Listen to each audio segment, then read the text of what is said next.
The Meramec River is one of the longest free-flowing waterways in Missouri, draining 3,980 square miles while wandering 218 miles from headwaters near Salem to where it empties into the Mississippi River near St. Louis at Arnold and Oakville. The Meramec watershed covers 6 Missouri Ozark Highland counties: Dent, Phelps, Crawford, Franklin, Jefferson, and St. Louis, and portions of 8 others: Maries, Gasconade, Washington, Reynolds, St. Francois, St. Genevieve, and Texas. Between its source and its mouth, it falls 1,025 feet. Year-round navigability begins above Meramec Spring, just south of St. James. The Meramec size increases at the confluence of the Dry Fork, and its navigability continues until the river enters the Mississippi at Arnold, Missouri. History: the first European explorer was French Jesuit priest Jacques Gravier, who traveled the river in 1699 to 1700.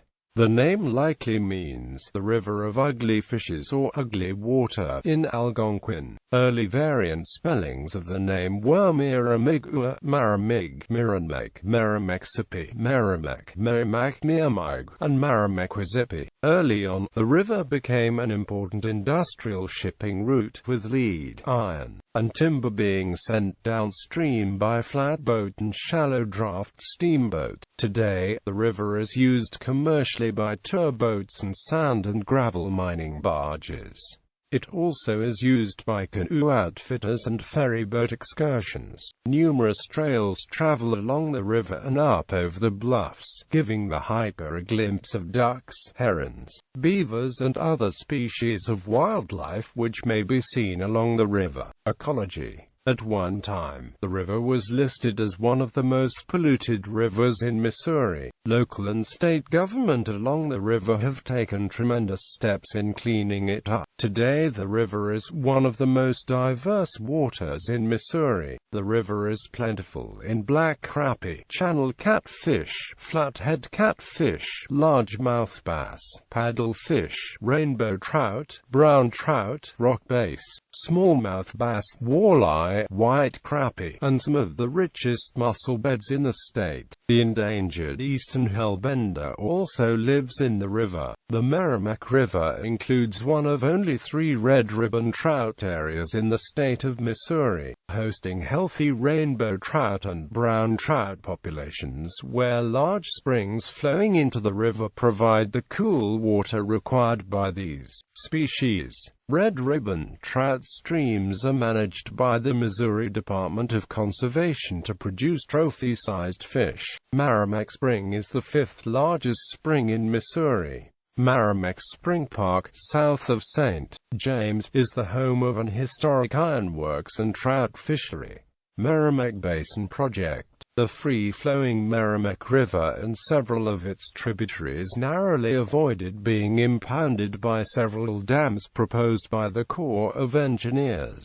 The United States Congress authorized several large dams in the upper Mississippi and Meramec River basins in 1938 following severe flooding in 1927 and 1937. World War II intervened, and plans were delayed and altered, but the Meramec Basin Project finally started moving forward in the 1960s. The main dam was to be at Sullivan, Missouri, at Meramec State Park, with several additional dams upstream. These plans ran into opposition from the growing environmental movement of the 1960s and 1970s, as well as from recreational users of the free-flowing Meramec. The failure of the Teton Dam in 1976 increased the public's doubt about the wisdom of the project.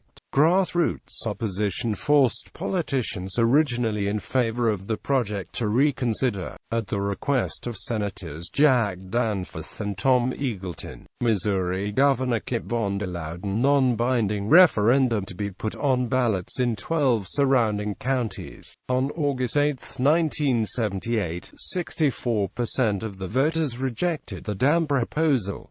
The referendum carried no legal weight but caused Congress to reconsider. Under President Jimmy Carter, funding was removed from the project. In 1981, President Ronald Reagan signed the bill authorizing the project. This was one of the first times that a Corps of Engineers project was stopped once construction had begun, and it marked a major victory for the American environmental movement.